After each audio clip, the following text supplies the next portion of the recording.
What's up, guys? Who remembers the 90s 16-bit console wars? I'm talking about the Sega Genesis and the Super Nintendo Entertainment System. I was a Sega kid and never owned an SNES back then, but today we are going to see who will win the mini 16-bit console wars, where we will review and compare the new Sega Genesis Flashback HD and the SNES Classic Edition. Who do you think will win, guys? Stay tuned!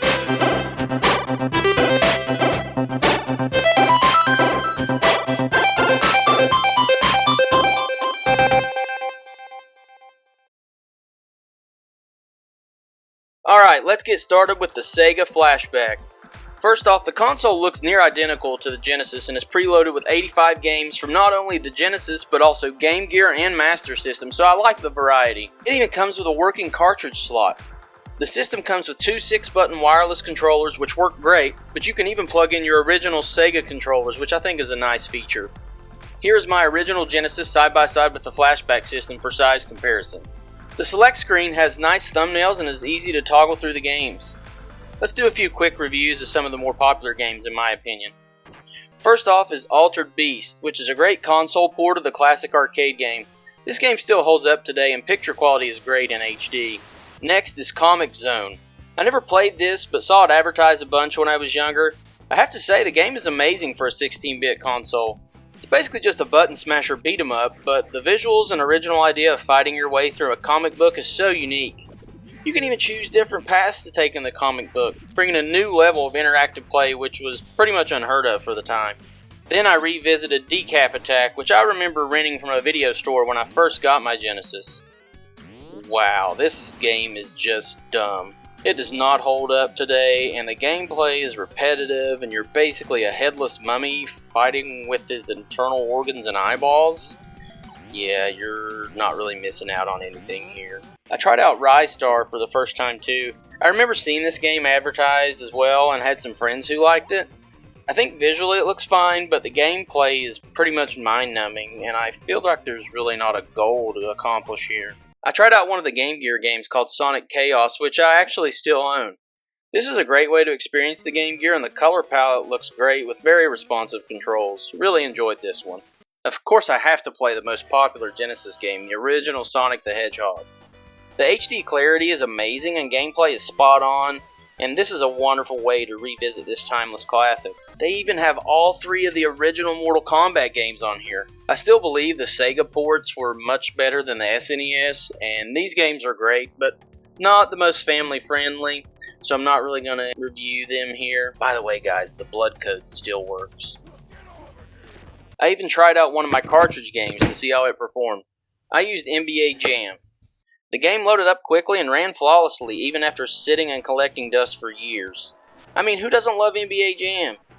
I think that about wraps it up for the Sega. Let's move on to the SNES Classic Edition.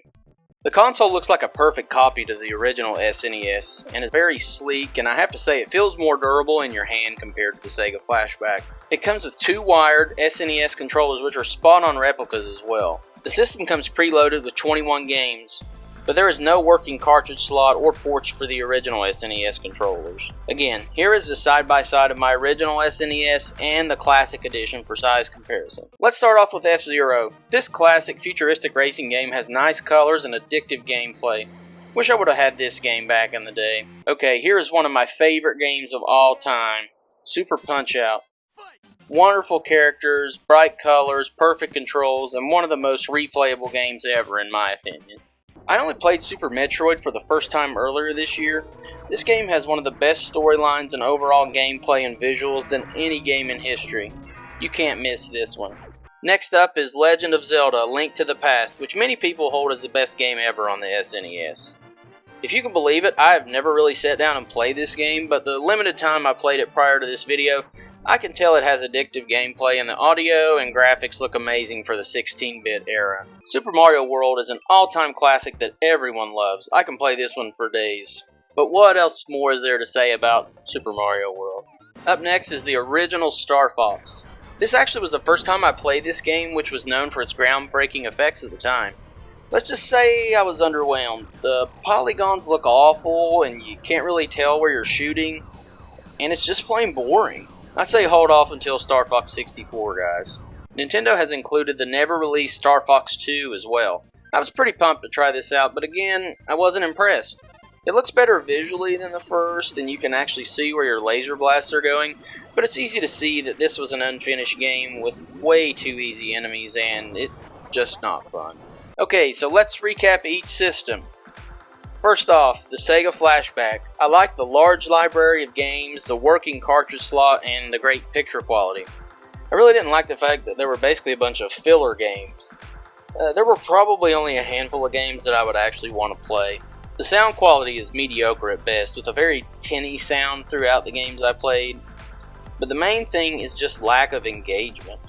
No real sense of story or what you're trying to accomplish, just mindless gameplay, which takes away the replay value. Now to this Classic Edition. I love the beautiful and durable design of the console. It feels like a true mini SNES. The game library is amazing. Nearly all of these games are classics that still hold up today. Definitely quality over quantity here. Nintendo has always been the king of video engagement. Immersive storylines and addictive gameplay are what keep you coming back for more, even on their 16-bit games.